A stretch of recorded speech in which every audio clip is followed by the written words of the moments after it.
say. Call it all. All right. Is there a motion to open the court? No, declare. Oh, okay, sorry. Didn't know exactly where we were. Okay. So we've got a quorum here. Everyone is here. All of our legal notices have been duly posted, and the court is duly called. Is there a motion to open court? So moved. Second. All those in favor signify by saying aye. Aye. Motion carries unanimously. Our invocation oh, yeah, that's right. Available, please open court. All rise.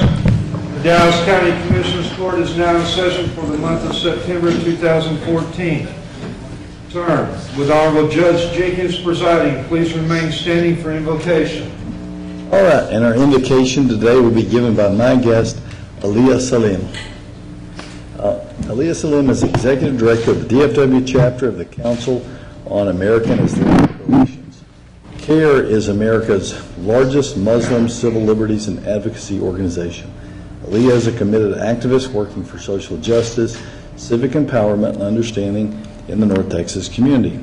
To work towards these principles, her focus is placed on developing positive and just social change through community activism, coalition building, media and civic engagement. As an eighth-generation Texan with Egyptian roots, Aliyah is a proud Fort Worth native with strong ties to the entire DFW community, and she honors us by giving us our invocation today. Good morning. Good morning. Salam alaikum. First, before I get started, Judge Jenkins, I just wanted to personally get the opportunity to thank you for everything that you've done for our community. The Muslim community has been a witness to especially what you've done of late for those less fortunate in need, so I bring that gratitude and thanks from many in the entire Muslim community. Thank you for what the Muslim community did to reach out to this program. I'll start by reading a passage from the Holy Quran. I'll read two passages. The first is the opening from the Holy Quran. Muslims open their prayers by reciting this. I'll recite it first in Arabic and then in English, and the second one I will recite only in English.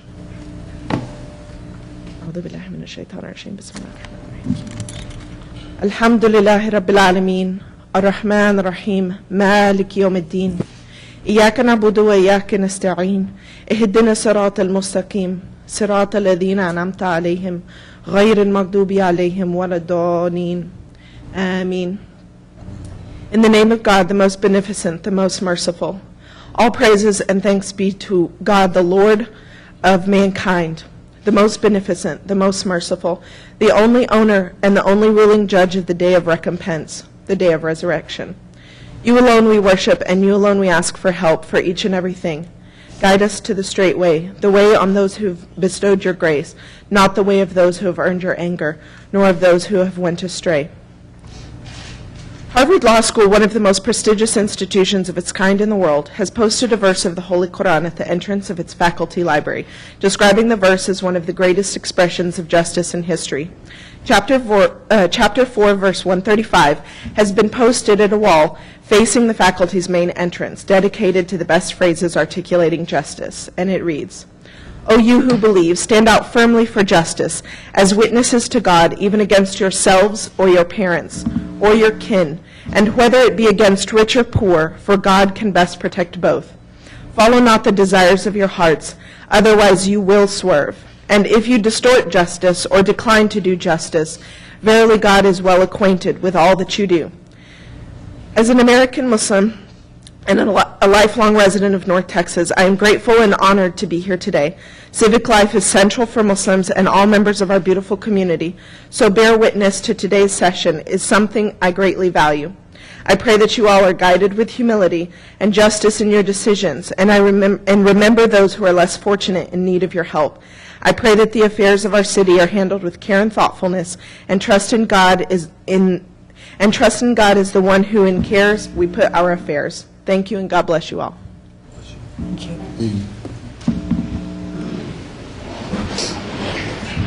All right, we have two resolutions today, and they're both from Commissioner Price. Thank you.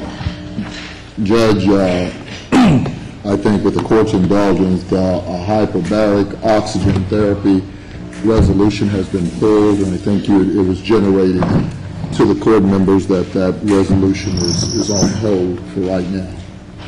The second resolution is one from the court, which with that I get a chance to present, and I would ask Parkland, Sharon Phillips, and the delegation from Parkland to come forward.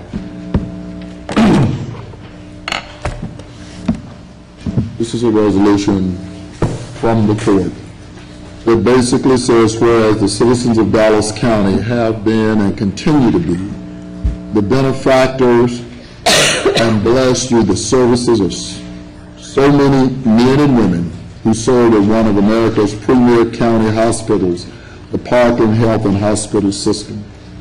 And whereas Dr. Ron Anderson was chief among those who have provided distinguished service and vision to the hospital for more than 30 years, and will always be regarded as a pioneer, professional, and purposeful protector of all people in need of health care delivery.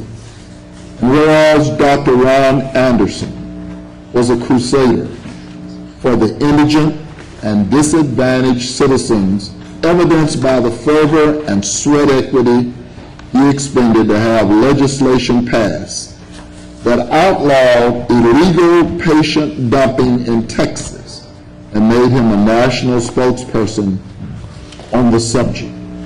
And whereas Dr. Ron Anderson moved Parkland Hospital from county and statewide notoriety to national prominence by developing America's premier triage center and a major health service institution which has been emulated and analyzed by healthcare professionals across the world. And whereas Dr. Ron Anderson was a selfless citizen who started as a physician and used, and I quote, his advantage to the advantage of those who are disadvantaged, close quote, while he remained humble and true to his charge and duty. Therefore be it resolved that the Dallas County Commissioners Court does hereby, and with great joy and respect, align our sentiments and salutations to the family of Dr. Ron Anderson in their loss, which is a loss to us all, and be it further resolved that his spirit, which knew no timidity as it pertains to the health and safety of all of our citizens, be emulated and rehearsed by those of us in this community who remember and regard his love for humankind and his legacy of service and stewardship. And I so move. Second. All those in favor? Aye. Motion carries unanimously. Ms. Phillips?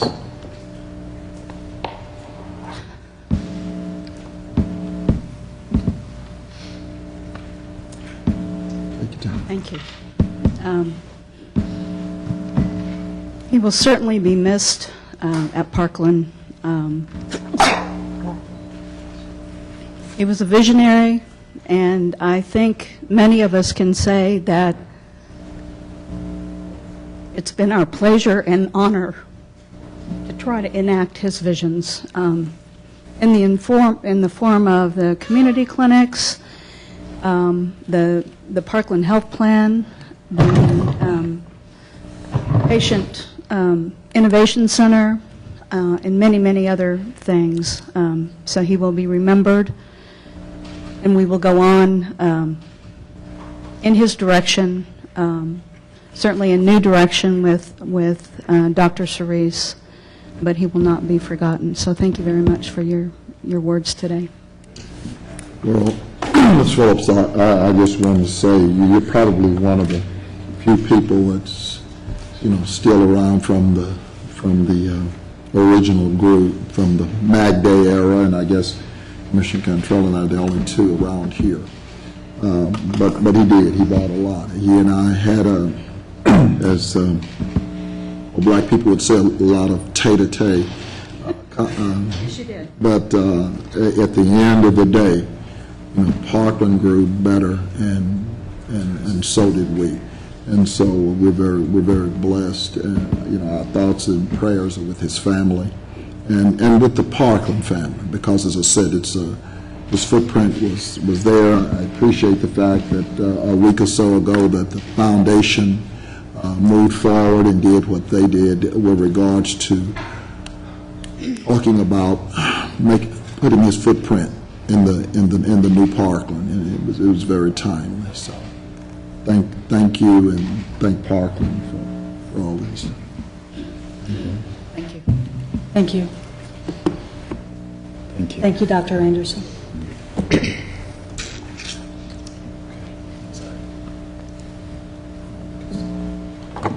We've got our item H, our consent agenda. Motion on the Move consent. approval. Second. Ms. Porter, was there any, All right. So we got motion and a second. Yes. All those in favor, signify by saying aye. Aye. Hold on. She seconded. Yes, she said. I move it and Dr. Daniels. Dr. Daniels second. All right. Motion carries unanimously. Next, we have the bids. so moved. Second. Any discussion? Hearing none. I'll take a vote on the bids. All those in Commissioner Cantrell moved it. And Commissioner Commissioner Daniels Daniels. second. those in favor, signify by saying aye. Aye. Any opposed? Ayes have it unanimously.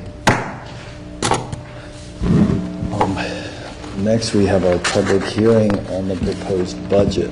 Is there a motion to open the public hearing? So moved. Second. All right, motion by Commissioner Price, second by Commissioner Burrell.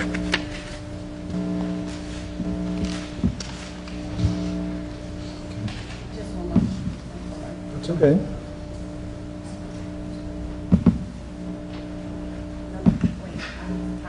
Okay. I got it. Don't worry about it.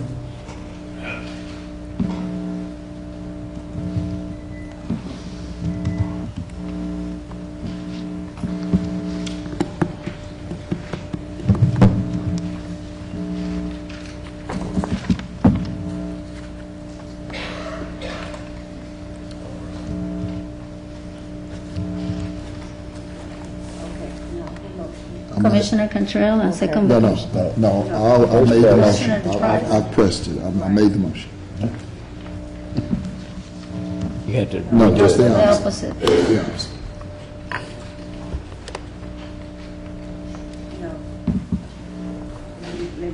It's all good, we can get to it. There we go. All right. All those in favor, signify by saying aye. Aye. Aye. Any opposed? Hearing none, bailiff, will you please read the rules of decorum for our public speakers? All Commissioner Court attendees are hereby advised that this meeting is conducted in accordance with the provisions of Dallas County Code Section 74-71. Visitors and registered speakers preserve order and decorum at all times.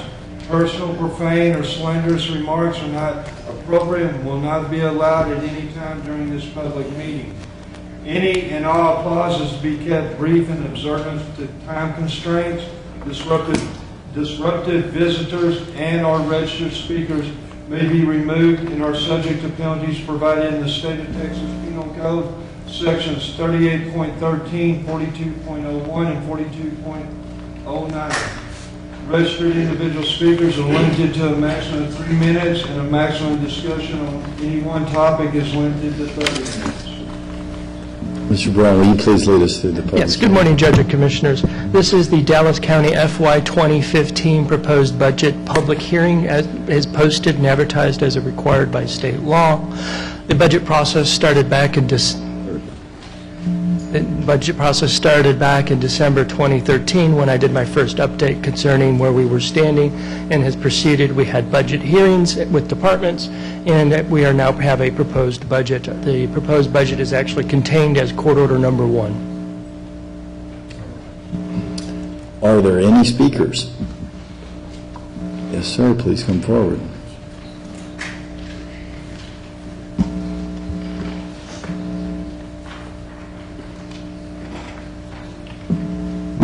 Good morning, Judge.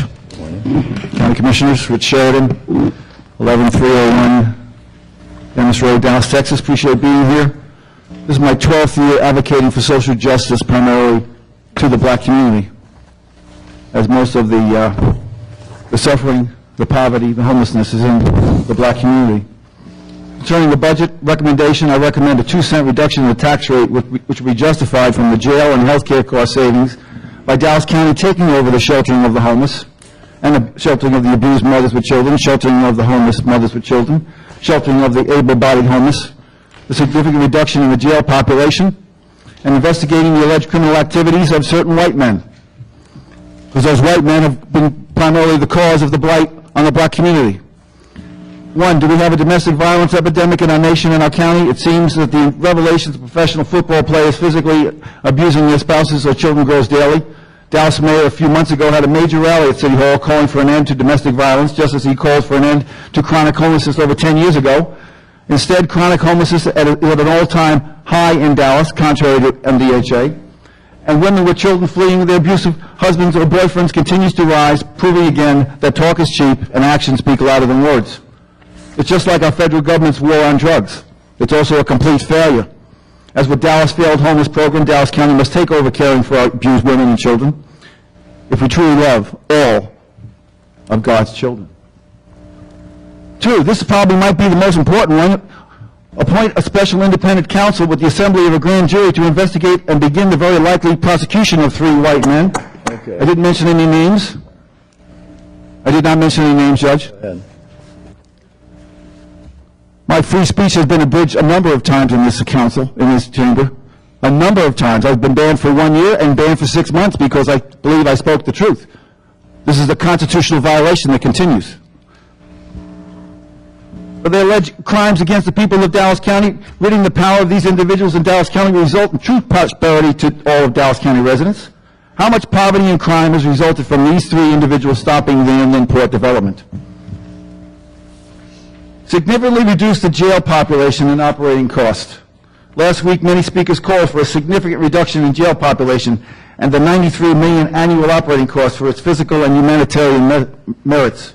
This reduction will come from making major changes to the county grand jury and jury programs. I know a little bit about that. Lowering the bail requirements, creating a sufficient number of homeless shelters, with Parkland adequately handling all of our mentally ill and chemically addicted homeless. Using ankle monitors for nonviolent offenders released from jail pending trial, and implementing a cite and release program for marijuana.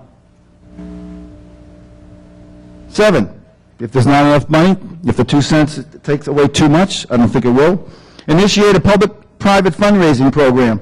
Take it to the people with major retail chains as 7-Eleven, Starbucks, etc., to raise money to help our poor and homeless. Do we need to help our poor and homeless today? Is there a need out there?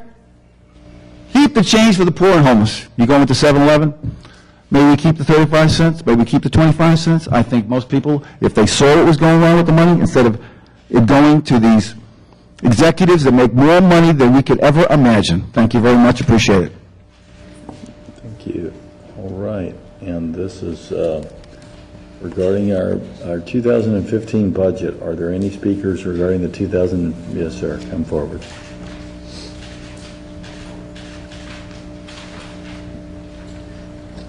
Yeah, my name is Robert Ceccarelli. I just found out about this a few minutes ago, and I saw a bunch about the bridge, the homeless shelter. Again, last year and a half, I asked you not to put a dime into the bridge, but you did. I just want to say that since it was open, it's more packed than ever. Since it's been open, ever since Katrina came, it's more packed than when the people came from Katrina. I would have to say, I would have to make 20 to 25 speeches to the bridge about the pavilion with no air conditioning. They're finally building it, and I found out it was on purpose. There was no air conditioning in the pavilion where the mats are at. Now I'm asking you to also not put a dime into the bridge. There's many CEOs that help out the bridge, but they never visit the bridge. And I'm sure all 5 of you, how many times you've been to the bridge? Why would you put something that you don't know nothing about, or ask the clients down there exactly what it is? It's too much stealing. They steal the bags, drug infested, not safe. So please, again, do not put a dime into the bridge. I've been there. I'm the poster child for the homeless. All I'm saying is that, please, use your common sense, and let the bridge die out, okay? Because the major problem, it's going to be in my next speech, is between homeless shelters and permanent supportive housing. You have to wait a year to 18 months at the shelters, no air conditioning, to try to last out so you can get housing. That is a problem. And in my next 3 minutes, Mr. Jenkins, I'm going to bring this up to you again, what I brought up last month. But please, again, if you put money into something, go visit it. But I bet you none of you visit the homeless, the bridge in years. Yes, we have. Well, once or time, but ask the clients. Okay. All right, there's no comment about it, It's his opportunity to speak. okay? And please, okay? Why would you put something into it where the homeless are going to be fed because there's no air conditioning at the pavilion? Does that make a lot of sense? I did 25 speeches in front of the city council about this. I can show you the article in Dallas Examiner where it says it was done on purpose for the homeless to fail. Please do not do it. Take my word. Thank you. Are there any other speak? Yes, sir. Morning, Judge, Council. My name is Rick Anderson, and I'm here to speak on behalf of the homeless working people, people that go to work every day. If you guys take 2 cents of that money that you're putting into the jails and the hospital and all, whatever you're putting it into, and put it into helping people that work every day, which tax money comes out of their check, I'm pretty sure we can find a place, just get them a building, because we could build our own, work on our own building. It could be run down or whatever. But we got people that rather sleep under a bridge than to sleep in the bridge. The bridge is not a homeless shelter. I can prove to you that that's true. It's not a shelter. It is a place for people that come there, they play like they're crazy. Some of them are. Like the man said, there's a lot of drug addicts in there. There's thieves. You leave your shoes, you can take your shoes off, go get in the shower, you come back, they're gone. There's so much stuff going on. Even the police on patrol say that the place is not a shelter, because a shelter is not a place where you come in at 2 o'clock, leave at 6. That's a jailhouse. That's penitentiary. They send you to the yard at 6 o'clock, 8 o'clock. By 2 o'clock, you're back in your cell. The working homeless is looking for a place that we could have when we get off work. We don't have to be told we can go to the shower, got to stand in line to get something to eat. The place we had, the bunkhouse, they shut that down. We was paying our own way. They shut that down, sent us to the bridge and the walk-in. Every time they see that you're trying to get on your feet, they put you out 30 days or whatever to make you start over again. Say you go to work and you got to go out of town, your stuff get thrown away. Papers, ID, whatever you leave there, it get thrown away. That causes you to have to start over. So what you're doing is just creating a problem to be more homeless than you are when you first started. You go there looking for help, and you run into nothing but a problem. And, you know, if I want to be treated like I'm incarcerated, I might as well go to jail. I'm not coming to a shelter to be incarcerated. You know, I want to get up, go to work, stack me some money, and go get me a place to live. I shouldn't have to wait a year and get in a program to be programmed to get a place. What I need a program for? I don't need to be programmed. I'm already programmed to live, not programmed to stay in this place, then 30 days later they come find out something wrong and take your apartment, put you back in the homeless population. So what they're doing is starting you over and over. You're a recycled homeless person. Your Social Security number is based on them getting money for you being in the county. And all they doing is putting you back, you're starting over, and you keep starting over, you'll never get nowhere. You know, you climb a rope, they cut the rope. You fall, you want to start again, they keep cutting the rope. So all I'm asking is that if the county could take over what the city is supposed to be doing and get a building and give it to the working people. I know carpenters, painters, people that do pipe work, cement work. We could work on a Ragley building and have it way better than the bridge for way under $23 million or whatever they spent on that mental institution. So you had time. Go ahead and finish your sentence. And Yeah, so whatever you guys, whatever the city spent on that mental institution, $1 million or less, we could get a building and make it look twice as better than that. Thank you, sir. All right, do we have any other speakers? Yes, sir, please come forward.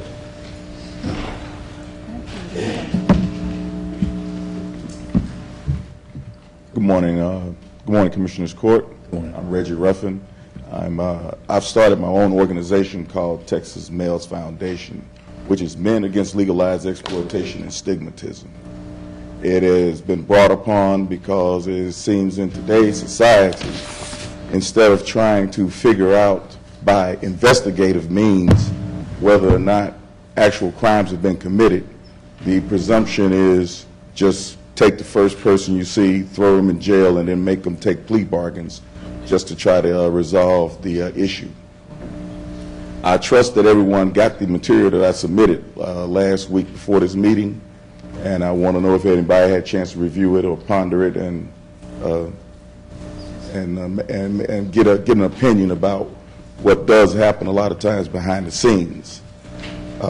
Last week, I spoke with DA Craig Watkins, and I asked his input as to how do people get indicted with no evidence.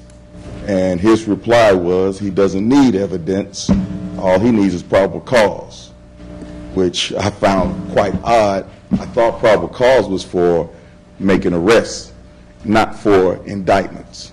Because once you pass an indictment, you're passing an indictment on a person's character, you're stating facts that you have, that you believe that you have something on a person that should be carried out through the courts of justice and due process. I also noticed that during my legal problems that a couple of state civil codes were violated because it clearly states in Texas Family Code Chapter 261 and the Texas Civil Child Welfare Statute Section 37-1-102 clearly states that corporal punishment is exempt as abuse, and is also exempt as long as the corporal punishment is considered reasonable. In my case, the child that was alleged to have been abused was never taken to a hospital to be examined. Was never, all they did was take pictures, and pictures clearly showed no injuries, and the report was even was fictionalized and stretched out as to what had happened. What we have to do as a society is starts at home. We as men have to take upon the responsibility of raising our children, and we also have to take upon the responsibility of how to handle our issues at home instead of having the justice system have to come in and straighten out in-house issues. So I'm asking for the commission is to try to investigate and look into other cases where people have been wrongfully accused, been wrongfully indicted, and then even after it's all said and done, they still cannot find work, they cannot become productive citizens. Even in my case, I was found not guilty and had my charges dismissed in both cases.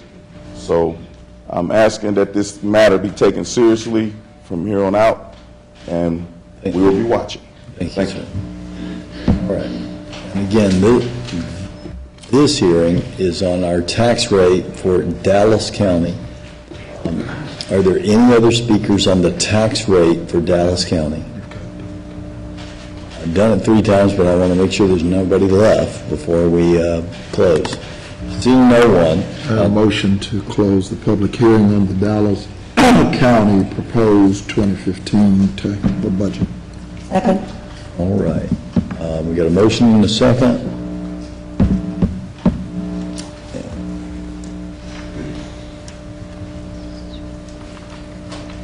And all those in favor signify by saying aye. Aye. Aye. Motion carries unanimously. All right. Now our agenda calls for a public hearing on the Dallas County Hospital District FY 2015 proposed budget. Move that we open the hearing for the Dallas County Hospital District 2015 proposed budget. Second.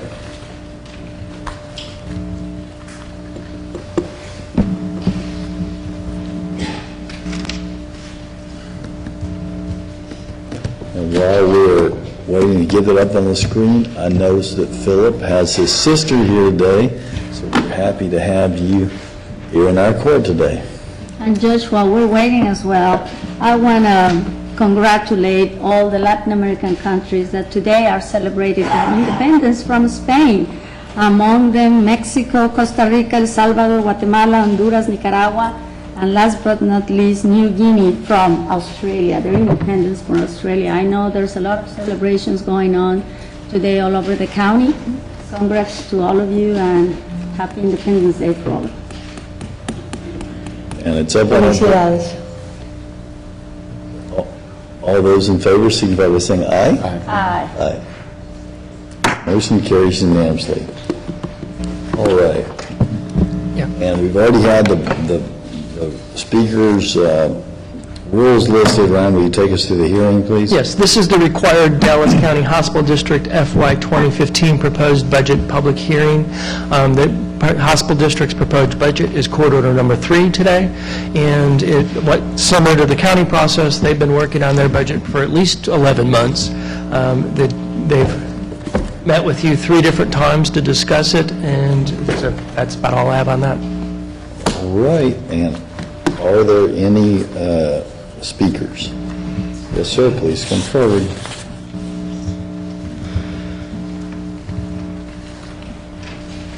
Judge, excuse me, before I begin, I have a handout for the Parkland executives. Are they here?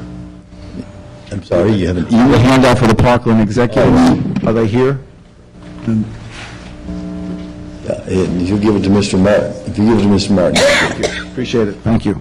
I wouldn't want to leave them out, considering we're talking about medical care and Parkland Hospital. Mental health is close to me, as my mother did commit suicide. My sister had a 30-year mental health odyssey. I think mental health is certainly on the rise of veterans committing suicide over in Afghanistan and Iraq because of the atrocities that they're caused to do. Recommendation, a 2-cent reduction in the tax rate. This would be the beginning of a few-year reduction in the operating costs of Parkland, where there's now an annual $700 million unrecovered operating costs.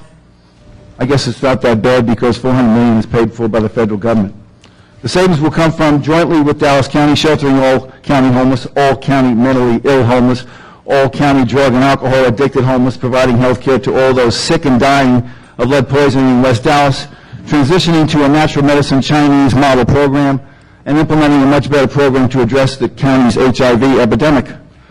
The mentally ill and homeless. Not to mention any names. Ask any Dallas police officer about the bridge, and the majority will tell you how bad it is over there.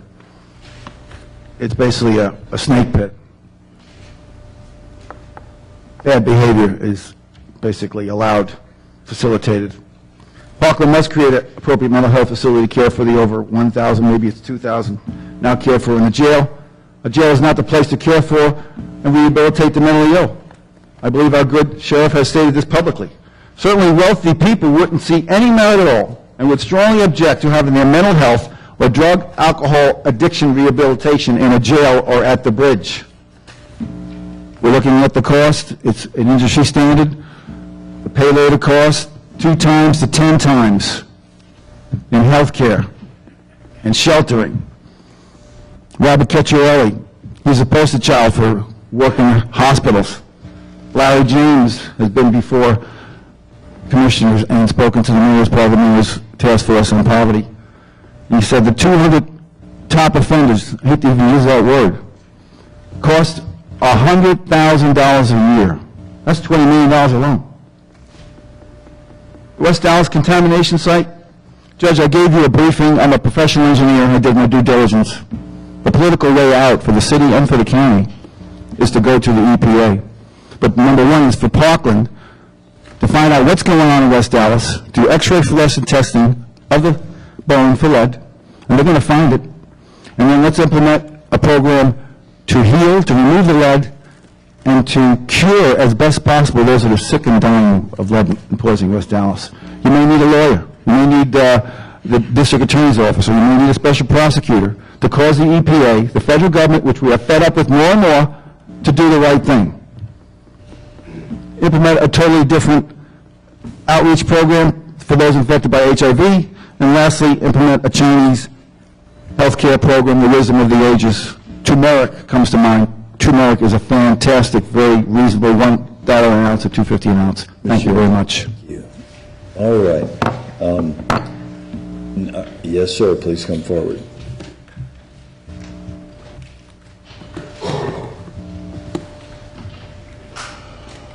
Yeah, this just came on to me just like fast when I first got here. I just take about 20 seconds. In the newspaper, it mentioned maybe $600,000, $500,000, something like that I spent on hospitals. I would say overall, it's over $2 million. I go from hospital from Fort Worth to Mesquite. Stay off the streets, and I don't like it, but it's for safety for me. And like I said, in my next speech, Mr. Jenkins, I'm going to go verify what needs to be done to shorten that list of $2 million.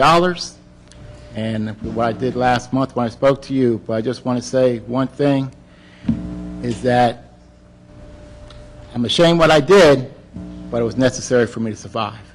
And surviving on the streets, it could be suicide or it could be homicidal. That's why, Mr. Jenkins, I just hope the next time I speak later on this morning, you take me seriously about this, and instead of helping out the immigrants now, maybe help out the homeless, so that way I don't have to spend $2 million or other people stay off the streets. Thank you. Thank you. And are there any other speakers on the Parkland? Yes, sir. Yeah, my name is Rick Anderson. Yes, sir. It's 2 cents or whatever you guys are trying to reduce or for whatever you're trying to do with it. Put some of that into mental health. Hire some professional people that know about mental illness and mental health. Because what they're doing at the bridge is just people coming from everywhere. It's people came from places I don't even know they got that place on the planet. Talking about they're bipolar. What is bipolar? Either you're crazy or you trying to run a game. You know, only people that talk to me is people that I can actually see. I talk to myself, but I'm thinking out loud. But they got people coming just to get a check and saying that I'm bipolar. But you got people that's trying to get on their feet to live better, you know. And then we're trying to go to the hospital to get medication to help us while we're down. We can't do it because you got so many people running this game on the city because they're letting them. But we can't get no help because the city council is not coming to our aid. So we're here today to ask you guys to please take over the homeless thing, the situation, whatever they got going over there. Thank you. All right, God bless you. Are there any other speakers? Yes, sir. Well, not this guy.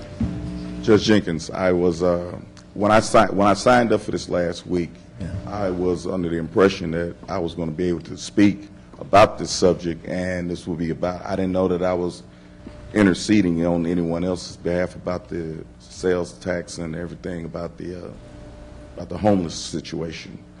I wanted to know, when can a venue be set up here? Okay, so here's the situation. Don't start this time. This is the public speaking on the tax rate and the budget for Parkland Hospital. At the end of this meeting, there's an opportunity to speak on other matters. So, for instance, you've signed up to speak on domestic violence, abuse, and obstruction of justice by police and the district attorney. Another individual has signed up to speak on video visitation. And at the end of this meeting, there'll be opportunity to speak on those issues. Unless you've said your piece, you're free to go.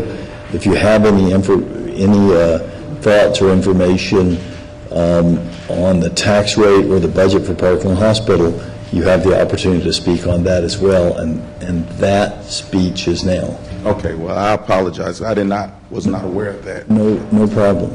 All right, well, that's, I just wanted to just clarify. Okay, thank you, sir.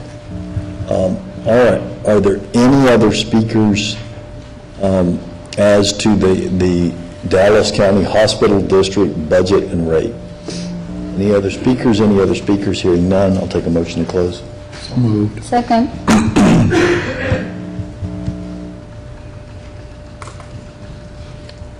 Wait for that to pop up on the screen.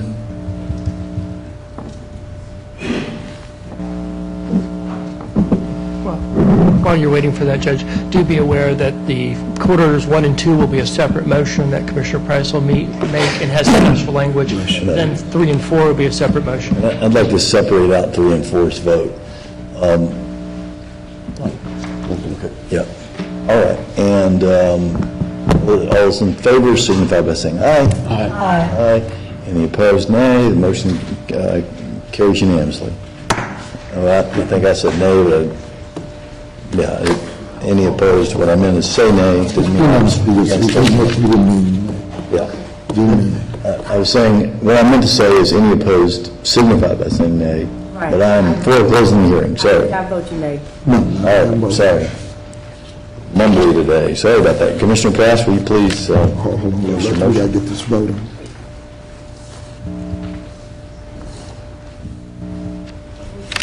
Close the public hearing, we're still trying to close it. We haven't voted. Motion, the motion and second. No, we did, it shows you voted. She already has it Didn't get it on done. there? Okay. Commissioner Price has to add something. Okay. That's fine. It hasn't shown up on the screen. That's got it. Judge, if you'll permit, court orders L1 and L2 are before this commission, Dallas County FY 2015 budget and the Dallas County 2015 tax rate. So on court orders L1 and L2, I move court orders 1 and 2, L1 and L2 regarding the Dallas County FY 2015 budget and the 2014 tax rate, and that the property tax rate be increased by the adoption of a tax rate of 24.31 cents per $100 valuation, which is effectively a 5.09% increase in the tax rate. That is a motion on those two. Second. All right, and there's been a motion and a second. Quick question for Mr. Brown. Mr. Brown, as the tax rate, the amount of pennies and percentages charged to our people gone up this year? No, it's the exact same rate as it's been for the last 5 years. 5 years. All right. What the effective tax rate is. Because of the valuation increases, Valuation. new construction, it does have an increase in our revenues, and that's the language that was read. All right. So I just want to make that clear for anyone who does understand it or didn't understand that the penny rates are the same. All right. Any further discussion about that before we vote? Hearing none, I'll call the question, and All those in favor? are you ready to put the... Yes, they are.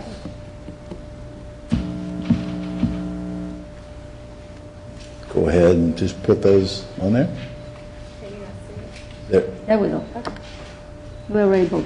You need to do a All vote. those in favor? Aye. And you just did it for us? Yeah. Okay. Motion carries unanimously. Judge, if I can be recognized on court orders L3 and L4. This is regarding the hospital districts, both budget and tax rate. I'll move court orders L3 and L4 regarding the Dallas County Hospital District FY 2015 budget and 2014 tax rate, and that the property tax rate be increased by the adoption of a tax rate of 28.6 cents per $100 valuation, which is effectively 8.31% increase in the tax rate. That's a motion. Second.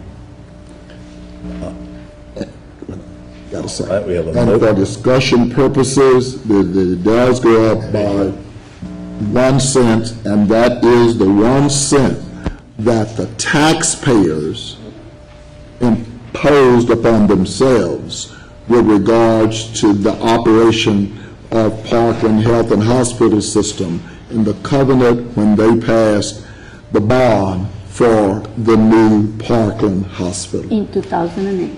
2008. That's correct. And Mr. Brown, what does 1 cent get us? 1 cent represents about $16 million. $1 million. All right, and when was the tax roll certified?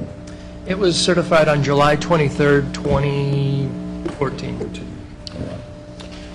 Well, for purposes of this budget, the new property, the value going up accounts for $30 million additional new dollars. The 1 cent for the operation new tax is $17 million, so that's $47 million total that will go to Parkland's budget. But and I want everybody to understand that this budget is not balanced. It is a $34.5 million deficit. Yeah. That the hospital district intends to close that gap during this budget year. Well, and through, while I've had my issues with Parkland and the way they've approached budgeting, I think it has everything to do with the fact that the state has changed some of the formulae with regards to how Parkland is operating, and then especially in the whole IGT area. So, through no fault of their own, the fact that the budget is as close as it is with $34 million speaks volumes. Right. And that is a thorn in my side, that we certified this tax rate, and 6 days later, Health and Human Services changed the rules on the way IGT works, and just by happenstance took $16 million from Parkland and divvied it up to private hospitals.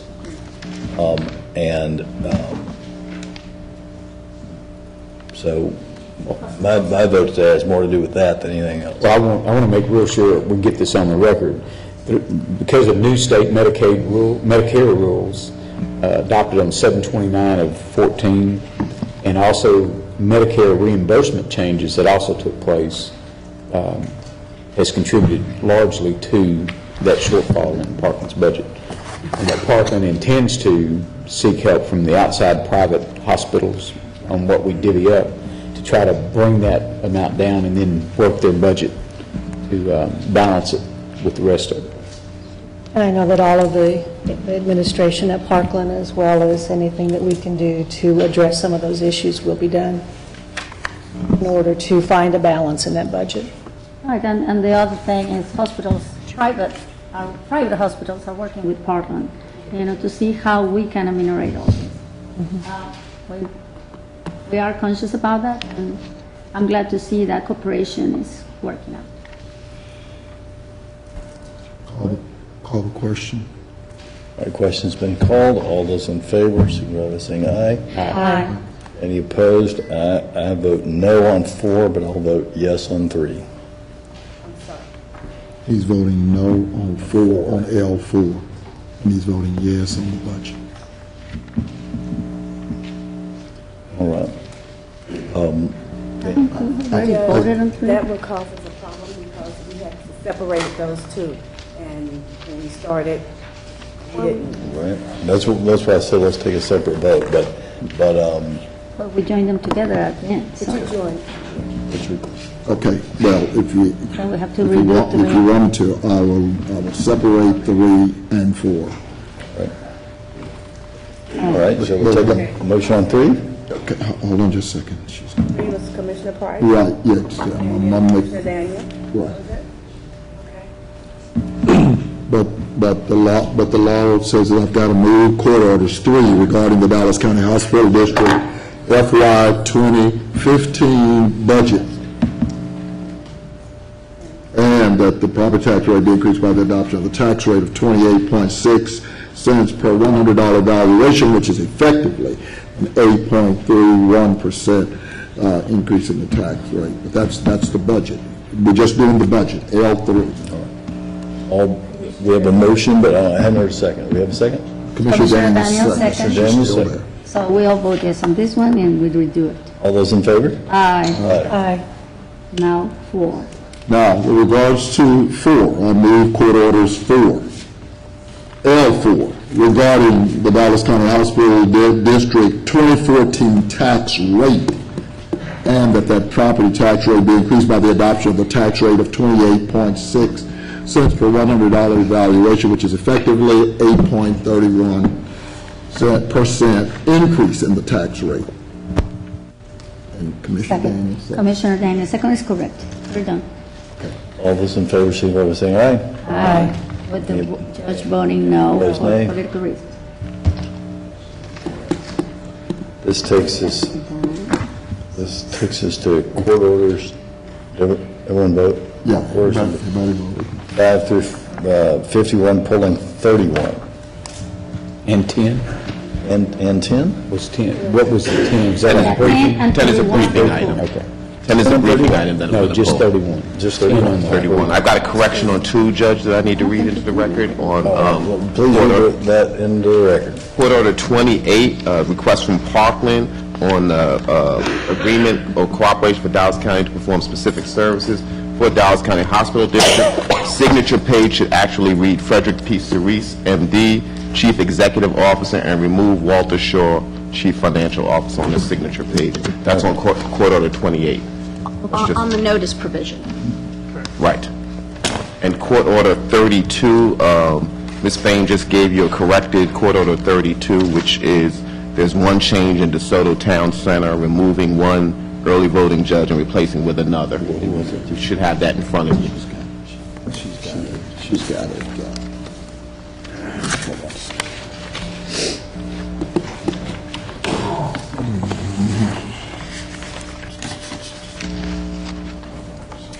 Judge. Yeah, misplaced, man. Thank you.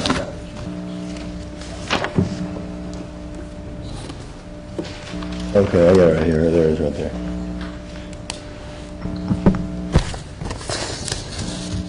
All right.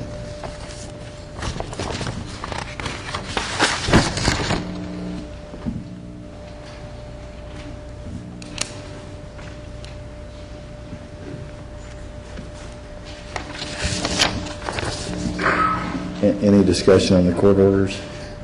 I just want to say, a Court Order 30. They haven't been moved. Oh, I'm sorry. So moved. All right, so we got a Second. 2 through 51, excluding 31. Yeah. I'm sorry. Let's see, 5 through 31. That, Yeah, it's fine. 5 through 31, excluding, 5 through 51, excluding 31. Right. Right. and she moved. and you So moved, seconded. yes. And I second. Okay, and I just... Question? You have, yes, go ahead. I just want to make some comments about number 30. The Historical Commission has been doing a fantastic job in some of the, format and what they want to do. And I just want to give kudos to Mr. Losberg and all the commission itself. I just read their last newsletter, and it's always exciting to see all the ideas and all the different things they're wanting to do in that commission. So kudos and continue the great work. I know you're going to find this really interesting in Court Order 26, annual contract for Sunnyvale. Sunnyvale has a great new town manager as far as I am concerned. And along with the Sheriff's Department, I know that logistically they're trying to move our public safety into an area that is more conducive to the center of the logistics in terms of Sunnyvale. But they also are on a plan to talk about how they take and bring on public safety and law enforcement. So they're beginning a phase-in plan. We've met Public Works, we've met with them. I know a number of the Sheriff's Department individuals have been out there.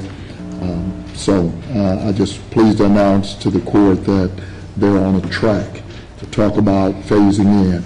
law enforcement. The town manager came from Pantego, which was 50% the size of Sunnyvale, and they had full complement of public safety in Pantego, and he looks forward to doing the same with regards to Sunnyvale. So I appreciate him and his leadership in that area. 13 is a new contract, and I guess I need to comment on it because it, while I had some ambivalence to begin with, it is a contract that is well worth the investment in terms of Dallas County and us becoming the beneficiary. I think that was probably the only new contract. I had sent you an email with regards to sequester, and so I'll take it that none of the other contracts are really going to be impacted. Contracts, we're incorrect about that. We're still waiting word on some grants and see what happens as it relates to that, but nothing other contracts. Okay. That being the case, I have nothing else. Right. Call the question. Yeah, and I want to second what Commissioner Price said. I'm very pleased that we're entering into this contract with the Dallas Children's Advocacy Center. That and CASA are tremendous assets to our community. I'm pleased that we're supporting them, and I'm always amazed with the level of support they have in the community to help children. And with that being said, I just want to close by saying thank you to Public Works for agenda item number 48, which continues the work with MCIP for the Rock Island Road Bridge, which is important for annexation with Grand Prairie. Thank you again for all the work, and we continue to move forward on this. Thank you. Call the question. All those in favor signify by saying aye. Aye. Any opposed? The ayes have it unanimously. And this takes us to our time-sensitive court orders. And move the time-sensitive court orders M1 through 3. Right? Second. Second by Commissioner Garcia. Is there any discussion? Hearing none, I'll take a vote. All those in favor signify by saying aye. Aye. Aye. Any opposed? Ayes have it unanimously. All right. Now we're up to our briefing session. Mr. Martin, will you please take us through our briefing session and matters to be considered for a subsequent session? Possible fees. Ms. Porter sent out something yesterday on this item, and her and Mr. Morton are here to discuss this item with you today. Excuse me, what we provided was really a cost analysis. We have really only the revenue and the expenditures. We have the total number of deputies and the papers. There are certain papers that cannot be collected. That's given to you as a percentage, generally a 10 to 15%, that are uncollectible. That is not computed in the cost. The constable elected official themselves is statutorily required. That is not computed in the cost. So what we provided to you is pretty much an hourly cost broken down by the deputy, the direct expenditures, and an indirect cost allocation, an average of 35%, which is $80 for our cost. We did reach out to a few other counties. Bear County is increasing theirs from $65 to $80 this year. So they are in the process of increasing theirs to $80, the same as we are proposing for our cost. I know that Harris County will be increasing theirs, but they did not know what dollar value they were going to propose. What about Tarrant? Tarrant did not respond. What about Collin? No, nobody else responded? Okay. We have other smaller counties, but the larger ones did not respond. Of those smaller counties, anybody going up as high as 80? No, but they are increasing. Okay.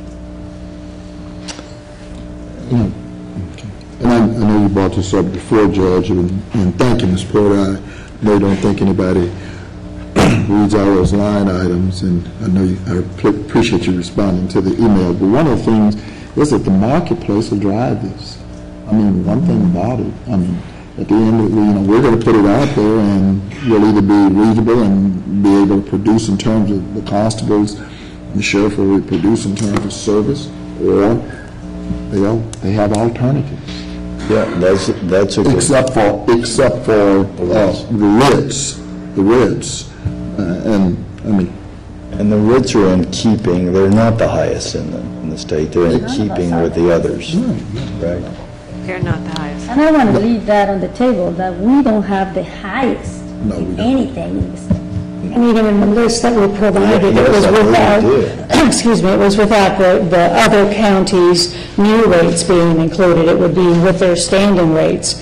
So by looking at that and comparing what our new rates were to the 2014 rates, I still think that we were well within the lower range of what the charges were. Maybe I misunderstood. Is $80 for a summons the highest rate in Texas? That is that current rate or expected rate for next year? With the expected rate of 80, do you know of anyone who would charge more than 80? No, I do not know of anyone charging more.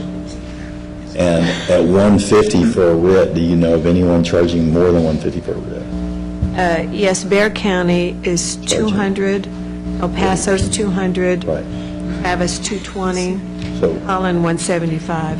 So on our writs, which are not, we have no competition from outside persons because you have to use law enforcement to serve writs, we're within the range of where large urban counties are.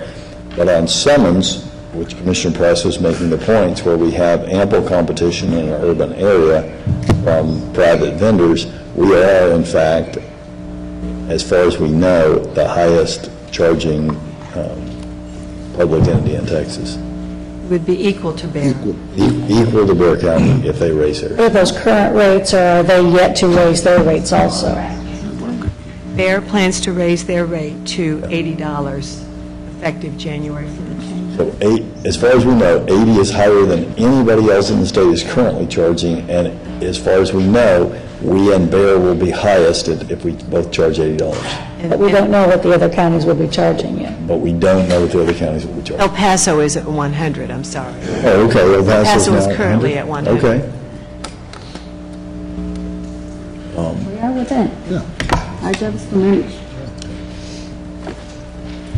Well, and again, my concern is that we just look at if Collin, Denton, and the surrounding counties are able to do it and at a cost recovery basis for less than 80, what are they doing different that we might do so that we could provide the service for a more cost-effective basis? Because it is true that, private process servers are out there, but if we can be more efficient and still provide the service, then I want to do that. Well, one of the things that, and Mr. Brown and I have talked about this for the longest. I mean, you're a lawyer. It's about whether or not constable, sheriff's department can deliver the service. Who can deliver the service at the end of the day? And I think that's basically in terms, because they're going to pass the cost on anyway. So it's about, do they get the service? I mean, some of us get those telephone calls, and we kind of push them on to whether or not, we're delivering the service. And I think Mr. Brown is looking now at how do we, realign some of that work product and best service outcomes. I mean, that becomes the real issue. That's the issue. I mean, the cost recovery is what she's charged with, and it is what it is.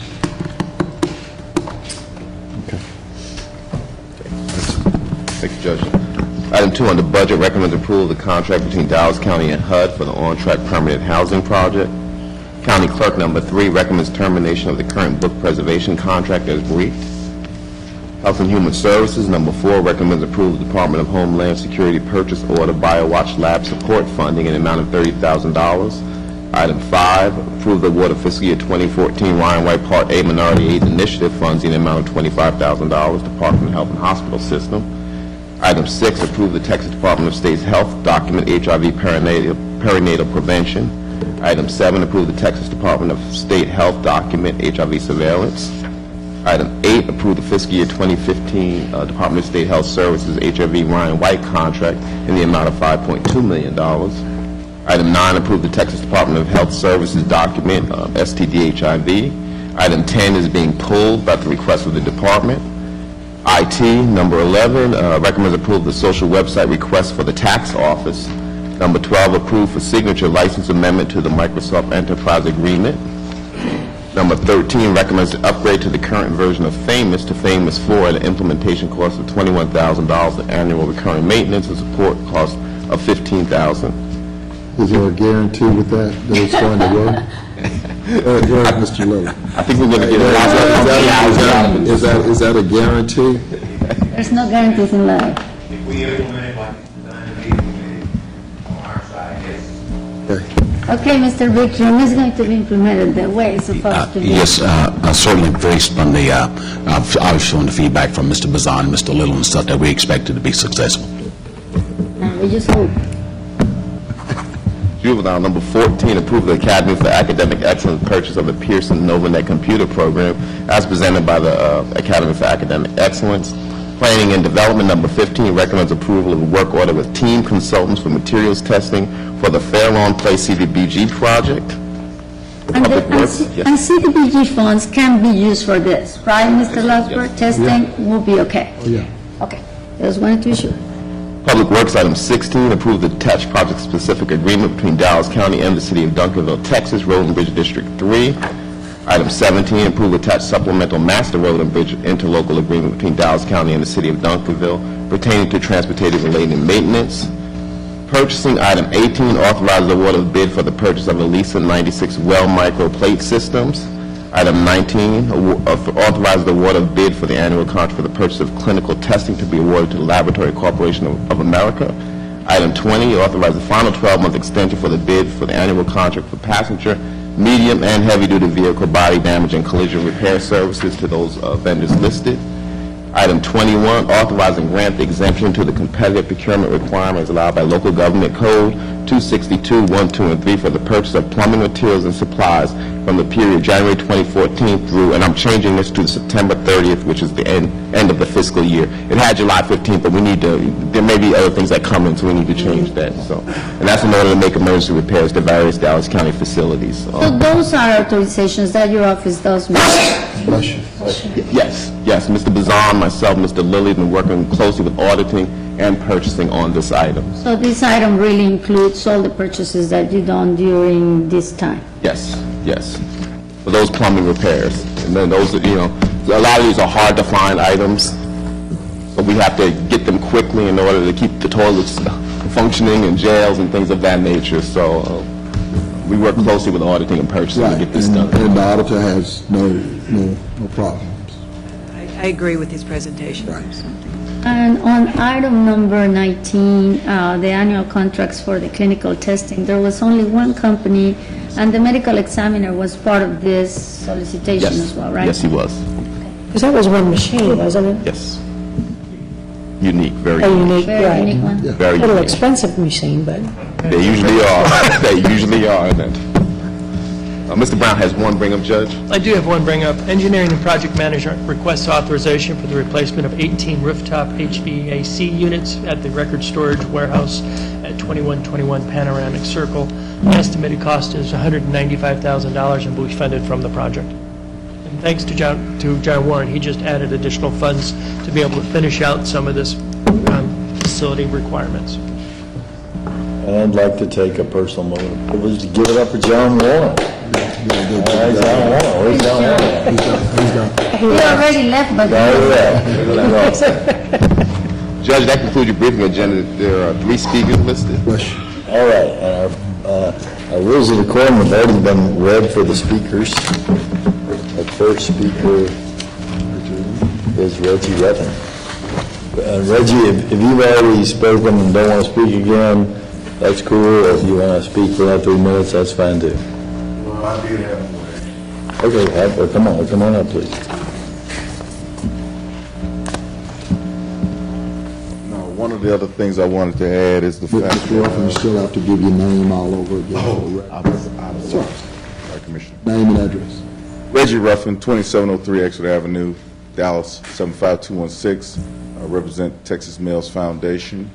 And on the measure that on the thing that I spoke about earlier, I was saying that the constitutional rights of citizens is definitely afforded all. In my situation, there was 4 constitutional rights that was violated.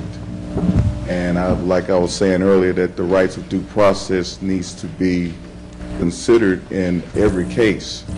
A lot of people don't know that the Fifth Amendment prohibits abuse of governmental authority and legal procedures. And everyone has kind of used the Fifth Amendment just to remain silent. And the other thing I wanted to add is that I'd like to try to see if the community can try to get with the Commissioner's Court or with other county officials, try to bridge a gap and try to educate what your rights really are and what we're allowed to by not only by law but by the Constitution as well. And I just wanted to add that there are lots of people right now that are in jail, still waiting for their day in court, and still doesn't have an idea what they're in there for or what got them there. And I would like to try to see there's some type of reforms on some of the laws here locally to try to help make those matters a little better. And I also like to get some checks and balances that need to be addressed, because I think that there are a lot of people who have gone through as far as not only just malicious prosecution, but there are people out here that are being abused and and children that are being hurt. They need the time to have the judicial process work for them. There's such a backlog on cases where people have abused the use of what law enforcement is for. And I think that's something that needs to be addressed. That's something I had spoke to yesterday with Internal Affairs. So I'm just hoping that as time goes on, that these things will be taken into consideration for future use. Thank you for your time. Thank you, sir. Thank you. Our next speaker is Mr. Robert Ciccarelli.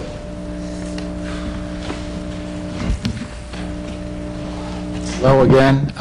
This is about what I spoke about last month to Judge Jenkins about homelessness in the buildings. 5 years ago, remember, the people were waiting for housing vouchers. They got national news. We're bum rushing them somewhere in Dallas County 5 or 6 years ago. See the desperation of trying to get for housing. Please think about this for the next 3 minutes. I've asked Mike Fianza of Metro Dallas Homeless Alliance, Scott Black with Transit Care, Liam Mulvaney of LifeNet, and Carol Zomax, who is the head clinical clinician at ABC, to speak in front of City Council and the County Commissioners about the housing situation, the homelessness. They all refuse to speak. I really do believe they don't want to rock the boat and don't want to let what's going on exactly, what's happening with the homeless. I just got out of Turtle Creek Manor. I just talked to the CEO there. 85% that go through Turtle Creek are homeless.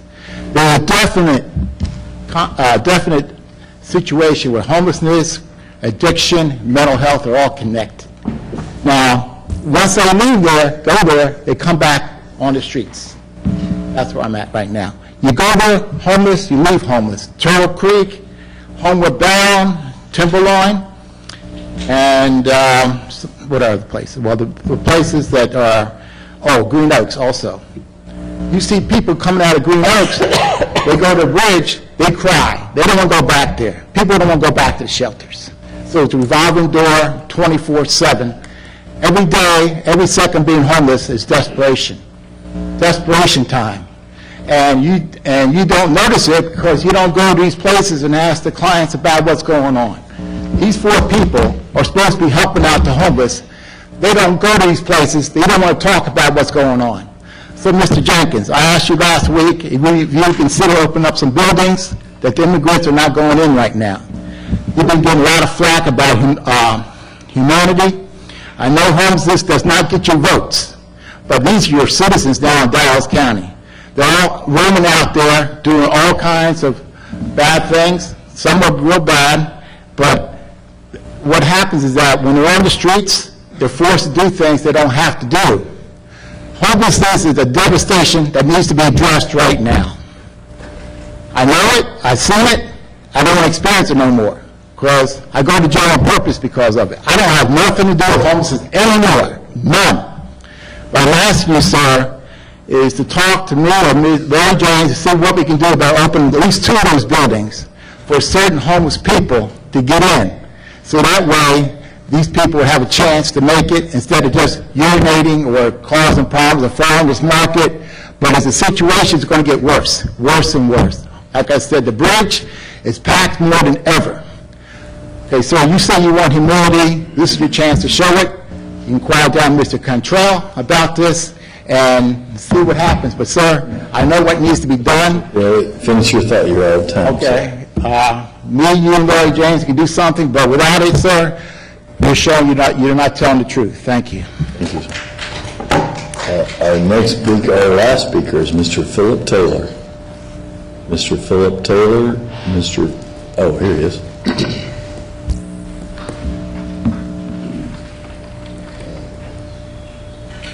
Yes, sir.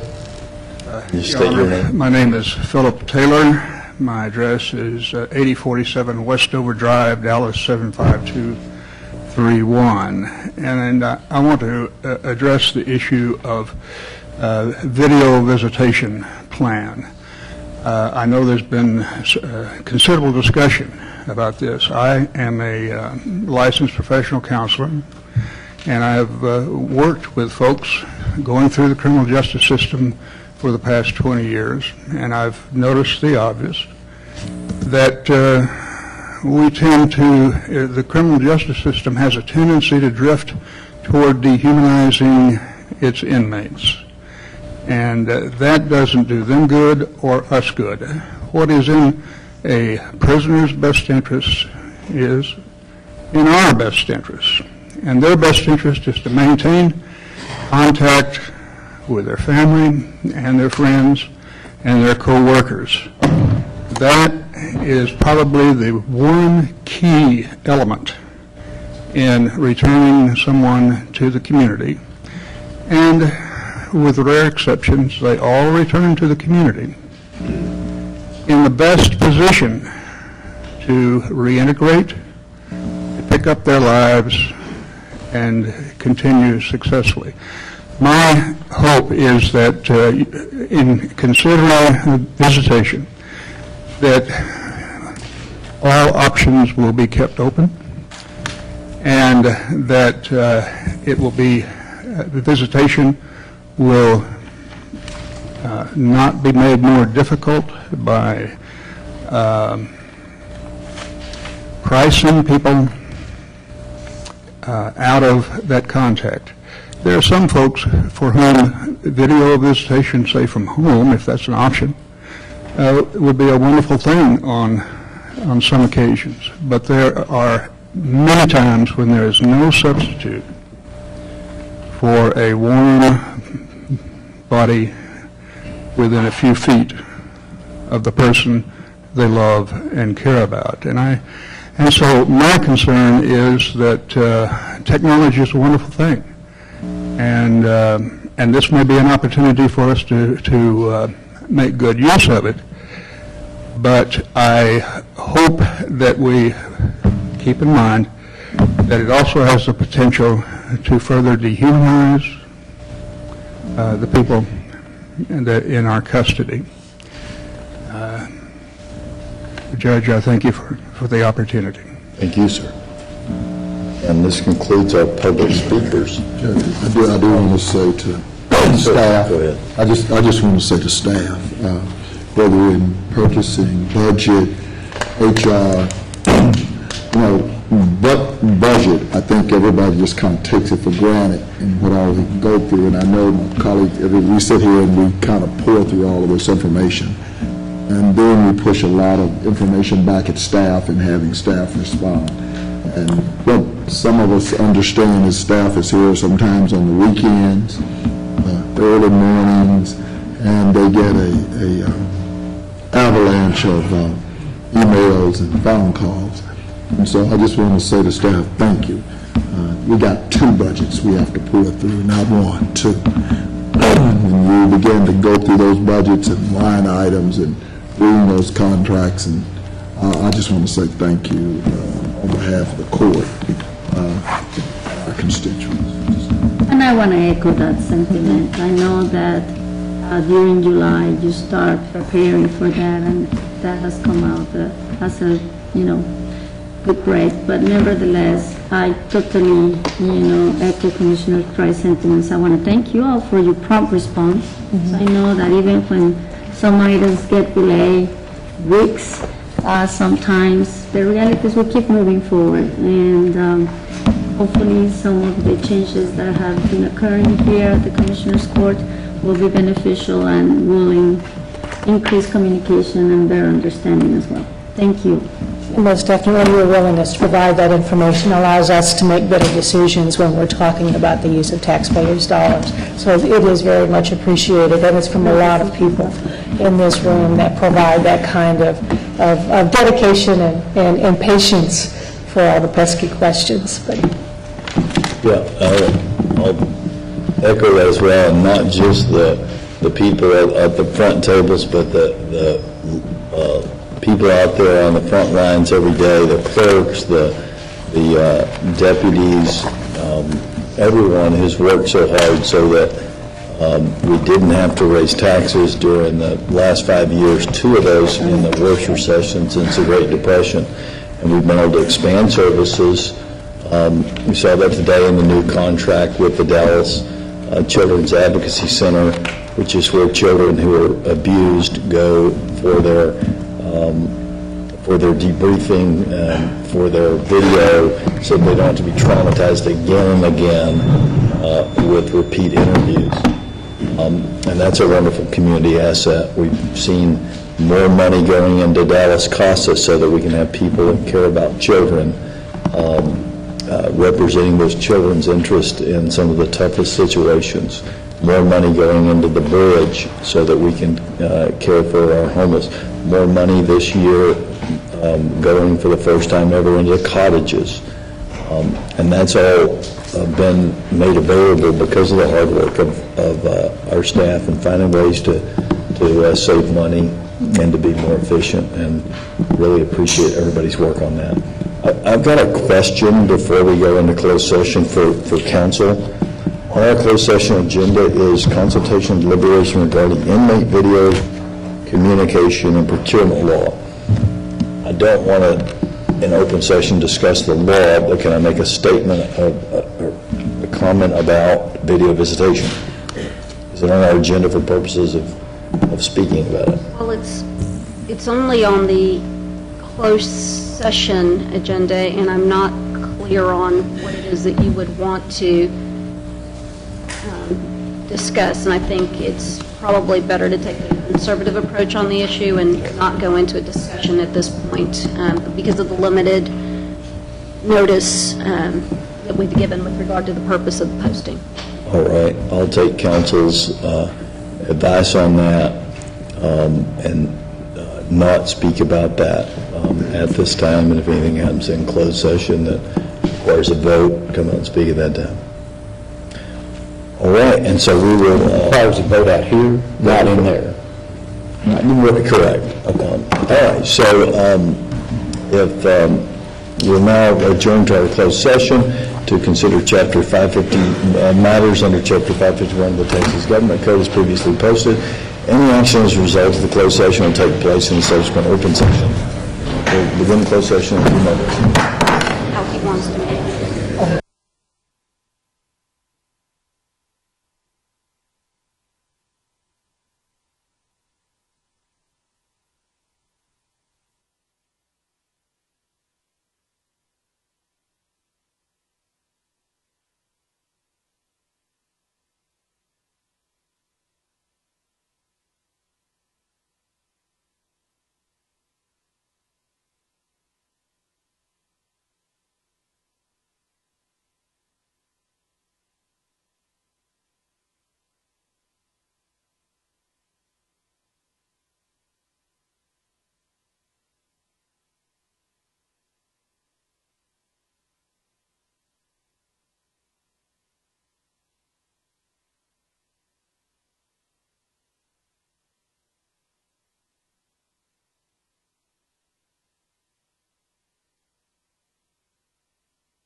Yeah, oh, y'all don't worry about it. Ready?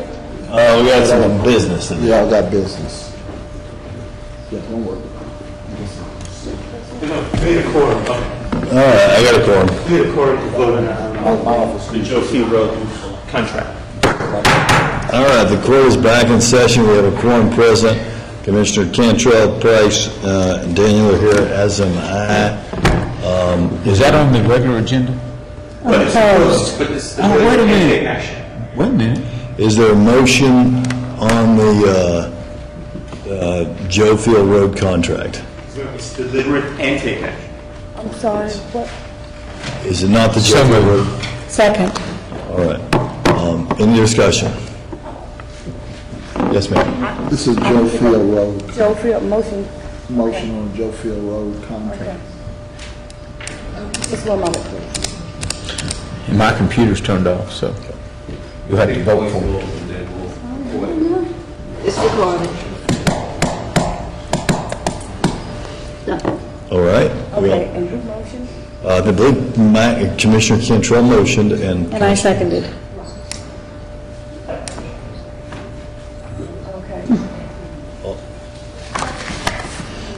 all those in favor signify by saying aye. And Aye. button. Any opposed? The ayes have it unanimously. This court is adjourned. Is that a minute? No further business today.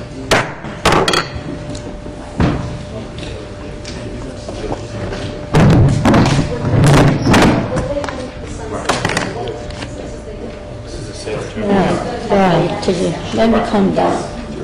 Let me calm down. You don't need this back, right? I can file this.